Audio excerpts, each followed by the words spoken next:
Hello everyone, this is Govind Singh Negi and welcome to my channel Economics with Govind sir.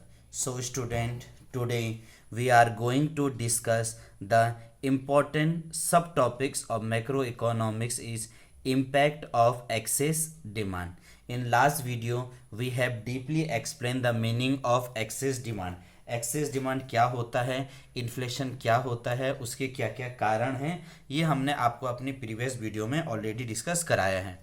आज हम पढ़ेंगे what are the impact of excess demand. जो excess demand है उसका impact क्या पड़ता है हमारे इकोनॉमी के अंदर, या हम जो सिंपल भाषा में बोलें कि जो इन्फ्लेशन पर क्या असर पड़ता है हमारे एक्सेस डिमांड के। तो इसमें पहले समझने के लिए आपको डायग्राम समझना पड़ेगा। डायग्राम लिख लीजिए। ओ वाई एक्सिस, जो ओ वाई एक्सिस है that is aggregate demand and aggregate supply. इसे हम एग्रीगेट डिमांड और एग्रीगेट सप्लाई के नाम से एक्सप्लेन कर रखा है। O X axis represent with income, output and employment. सबसे इंपॉर्टेंट वर्ड है कि इन्फ्लेशनरी गैप में आपको एम्प्लॉयमेंट को भी फोकस करके करना है। अब जिस पॉइंट से एक्स एक्सिस और वाई जहाँ से इंटरसेक्ट करता है दैट इज 0 पॉइंट से हम 45 डिग्री की लाइन बनाएंगे, जिसे हम इनकम की लाइन भी बोलते हैं और एग्रीगेट सप्लाई की लाइन भी बोलते हैं। जो इनकम है वो 45 डिग्री बनता है। It will divide both Y axis as well as X axis into 2 equal part. ये एक्स एक्सिस और वाई एक्सिस को 2 इक्वल पार्ट्स में डिवाइड करते हैं।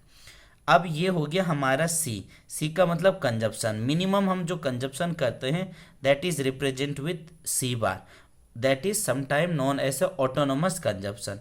ऑटोनोमस कंजप्शन मतलब जब हमारी तनख्वाह 0 थी, जब हमारी इनकम 0 थी, उस टाइम पर हम जो भी कंजप्शन कर रहे थे, जो ये गैप वगैरह बन रहा है, इसी गैप को कहते हैं ऑटोनोमस कंजप्शन।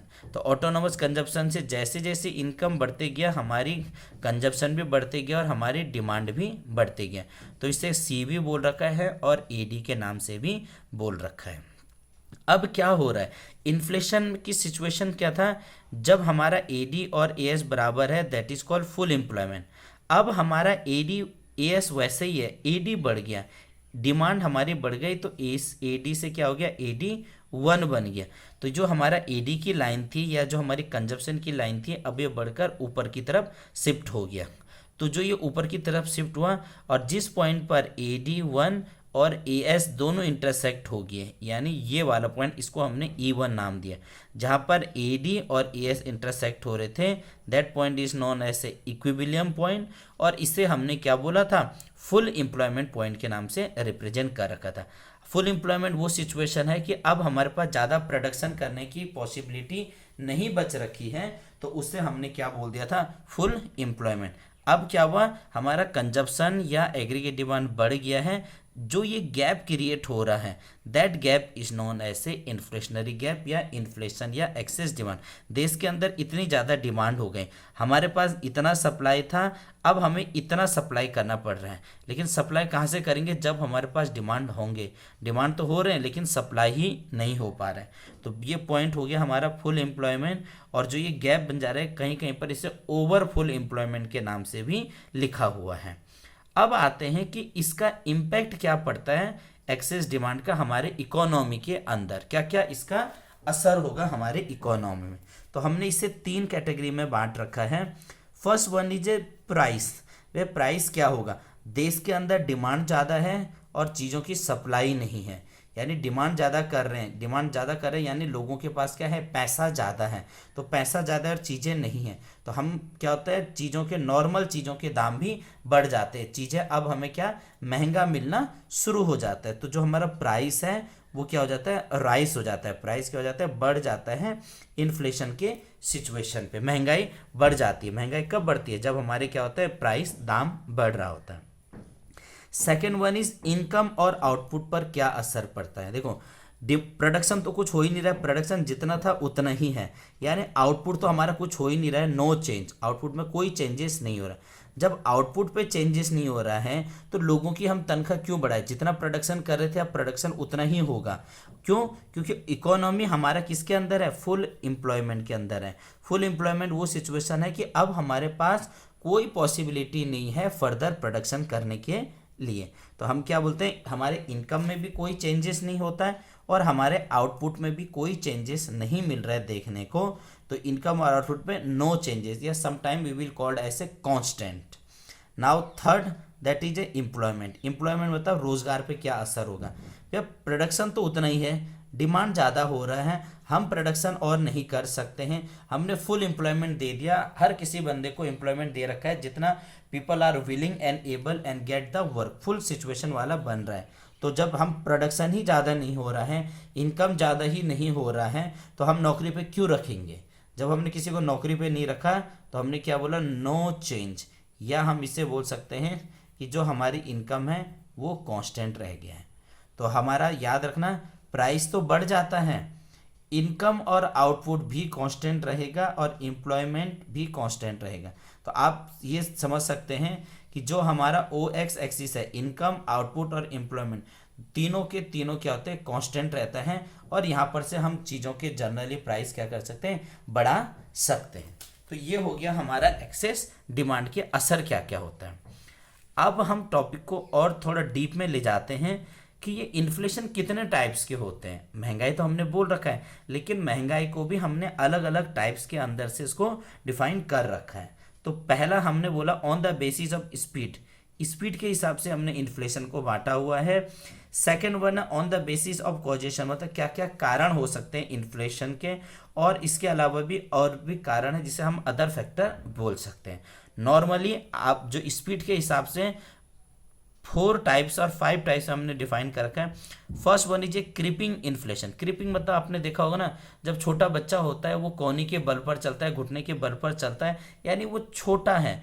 तो जब हमारी देश में जो महंगाई है वो 1% से लेकर 4% तक के बीच में चलते हैं, तो that is called creeping inflation. Normal situation होता है, ये एक हेल्दी सिचुएशन होता है इन्फ्लेशन के लिए। यहाँ पर हमें टेंशन लेने की ज़्यादा ज़रूरत नहीं होती है, क्योंकि महंगाई ने तो दिन प्रतिदिन आपस में बढ़ते रहना है। Second one is called walking inflation. Walking मतलब जब हम चल रहे हैं, तो जब हमारी महंगाई 2% से लेकर 10% तक के बीच में हो जाती है, तो that is called walking inflation. यहाँ पर अब हम कह सकते हैं कि महंगाई बढ़ रही है, थोड़ा सा कह सकते हैं।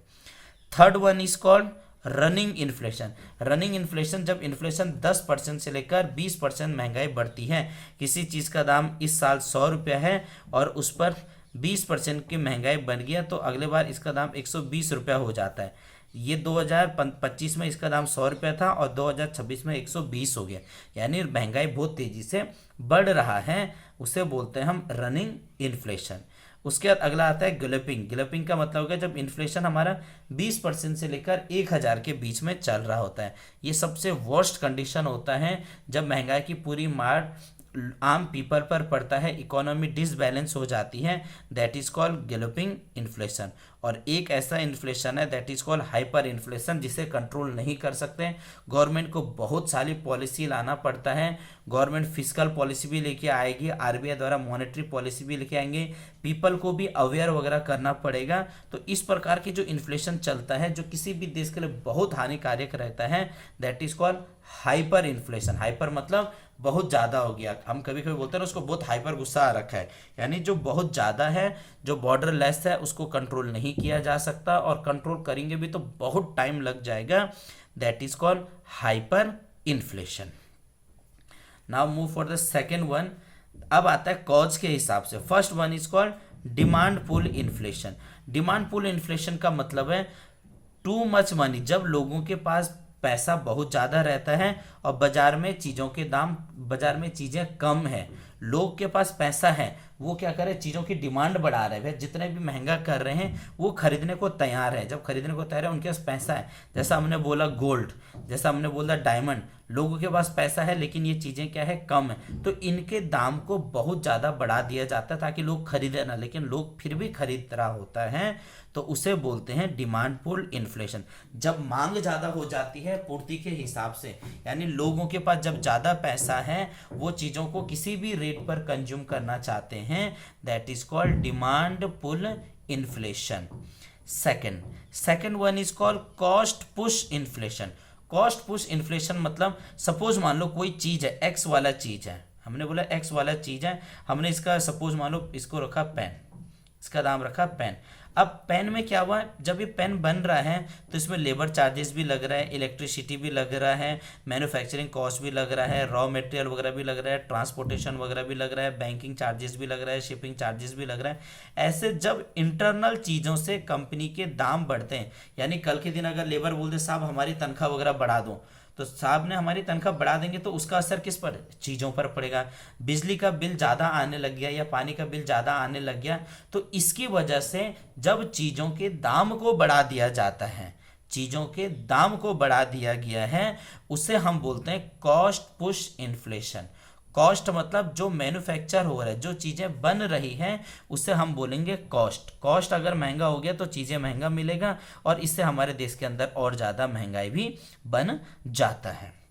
अगला आता है मॉनेटरी इन्फ्लेशन। मॉनेटरी इन्फ्लेशन मतलब जब आरबीआई जरूरत से ज़्यादा पैसा इकोनॉमी के अंदर सर्कुलेशन कर देता है, जरूरत से ज़्यादा पैसा इकोनॉमी के अंदर बना देता है, लोगों के पास ज़्यादा पैसा पहुंच गया है।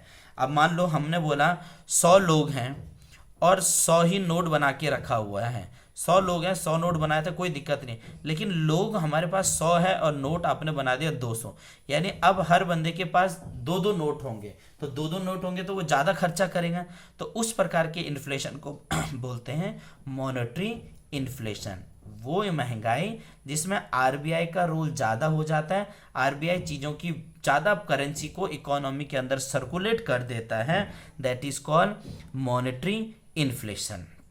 नेक्स्ट आता है, इसको मैं अगला बताता हूँ पहले, profit induce investment. Profit induce मतलब जब मार्केट में एक ही प्रकार के चीज़ें हैं, यानी मोनोपोली बना हुआ है, तो मोनोपोली बना हुआ है तो वो अपने हिसाब से चीज़ों के दाम बढ़ाते रहते हैं, बढ़ाते रहते हैं, बढ़ाते रहते हैं, महंगाई को बढ़ाते रहते हैं।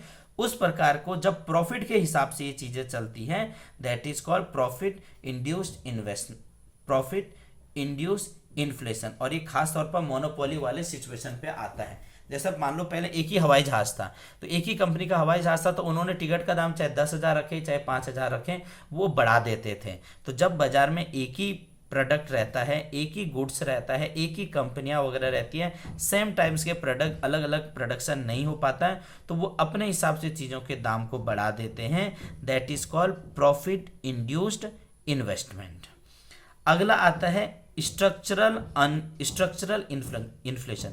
स्ट्रक्चरल इन्फ्लेशन का मतलब हुआ कि जब हमारी एजेंसियां प्रॉपर ढंग से काम नहीं कर पाती, जब हमारा स्ट्रक्चर, चाहे एजुकेशन स्ट्रक्चर हो, चाहे हेल्थ स्ट्रक्चर हो, चाहे इंफ्रास्ट्रक्चर हो, चाहे प्राइमरी सेक्टर हो, चाहे सेकेंडरी सेक्टर हो, चाहे टर्सरी सेक्टर हो, ये क्या हुआ जब सेक्टर वाइज या सेक्टोरियल चीज़ों की दाम बढ़ जाता है किसी एक फैक्टर में, बाकी चीज़ों पर असर नहीं हो रखा है लेकिन किसी एक सेक्टर पर असर हो जाता है, तो उसे बोला जाता है स्ट्रक्चर इन्फ्लेशन। कभी कभी हमारे यहाँ क्या होता है, टर्सरी सेक्टर जो महंगाई है टर्सरी सेक्टर पर ज़्यादा हो जाता है, प्राइमरी और सेकेंडरी पे ज़्यादा असर नहीं हो पाता है, यानी स्पेशल कैटेगरी के सेक्टर जो हमारी इकोनॉमी को असर करते हैं, that is called structural inflation.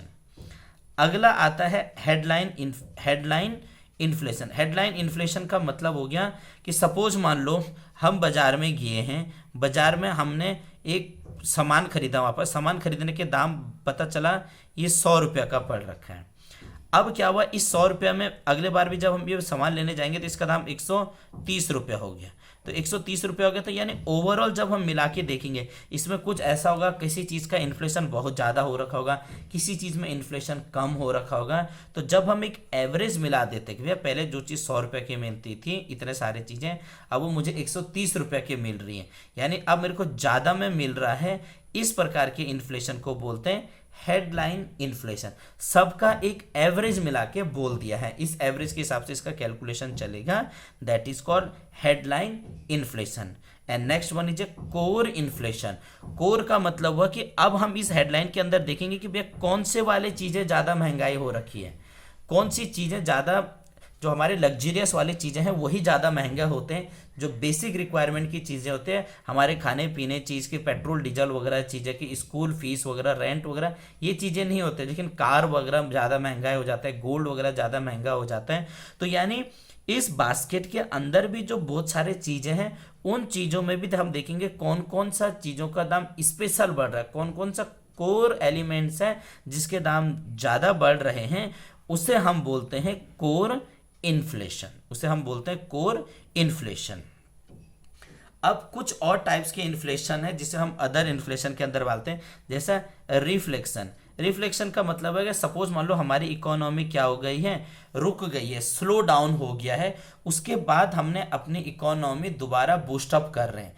हमें कोविड का टाइम अच्छा से पता है, कोविड के टाइम पे क्या हुआ, हमारी इकोनॉमी एकदम शट डाउन के अगर पर हो गई थी, हमारी इकोनॉमी एकदम स्लो डाउन हो गई थी। इकोनॉमी को बूस्टअप करने के लिए, इकोनॉमी को दोबारा पटरी पर लाने के लिए सरकार के द्वारा क्या करता है, पैसा लगाया जाता है इकोनॉमी के अंदर, यानी इकोनॉमी को दोबारा बूस्ट कर सके। जो टैक्स दे रहे थे उनको बोला जी अभी थोड़ा टैक्स आप कम दिया करो, यानी जिन पर पेनल्टी वगैरह पड़ रही थी उनको थोड़ा पेनल्टी वगैरह कम दे दिया, जिसकी किस्तें जानी थी, इंस्टॉलमेंट जानी थी, उसके इंस्टॉलमेंट को बोला कोई बात नहीं चल जाएगा, एटलीस्ट कम से कम हम अपनी इकोनॉमी को नॉर्मल लाइन पे तो लेके आ सकें। इस प्रकार के चीज़ों को बोला जाता है रिफ्लेक्शन इन्फ्लेशन। अगला आता है स्क्यू फी इन्फ्लेशन। स्क्यू फी इन्फ्लेशन का मतलब हो गया कि जब हमारे इन्फ्लेशन का कोई ठिकाना नहीं रहता है, कभी बढ़ जाता है कभी घट जाता है, कोई सेक्टोरल वाइज कभी कहीं पर बढ़ गया, किसी स्पेशल चीज़ को टारगेट करके उसका दाम बढ़ गया, बाकी चीज़ों का दाम घट रखा है, साग सब्जी वगैरह का दाम, आलू प्याज टमाटर वगैरह का दाम सस्ता रखा हुआ है, लेकिन स्कूल फीस ज़्यादा हो गए, बस फीस ज़्यादा हो गए, कभी कभी पेट्रोल के दाम ज़्यादा हो गए हैं, उसे हम बोलते हैं स्क्यू फी इन्फ्लेशन। यानी ऐसा इन्फ्लेशन जो टेढ़ा है लेकिन फिक्स नहीं पता चलता कि कहाँ पर कौन सा वाला चीज़ें होगा, कभी वो ज़्यादा हो जाता है तो कभी वो चीज़ें कम हो जाएगी, that is called skew inflation. And the last one is stagflation. Stagflation का मतलब जब हमारी इकोनॉमी टोटली रुकी रहती है, इस पर ना तो इकोनॉमी बढ़ रही है ना तो इकोनॉमी घट रही है, उस प्रकार के इन्फ्लेशन को बोलते हैं स्टैगफ्लेशन। यानी हमारी इकोनॉमी टोटली क्या हो गई, रुक गई है, इसका बढ़ने की पॉसिबिलिटी भी बहुत कम रह जाती है, उसे बोलते हैं स्टैगफ्लेशन। तो ये मैंने क्या होता है टाइप्स ऑफ इन्फ्लेशन बता रखा है, स्पीड के हिसाब से, कॉजेस के हिसाब से, अदर टाइप्स के हिसाब से। आई थिंक आपको समझ आया होगा। समझ आया होगा तो प्लीज़ वीडियो को लाइक करना, शेयर करना। नेक्स्ट वीडियो में हम बताएंगे कि हम इन्फ्लेशन को कैसे करके मेजर कर सकते हैं, इन्फ्लेशन को कैसे करके कंट्रोल कर सकते हैं। तब तक के लिए सब्सक्राइब करते रहिएगा और शेयर भी कीजिएगा।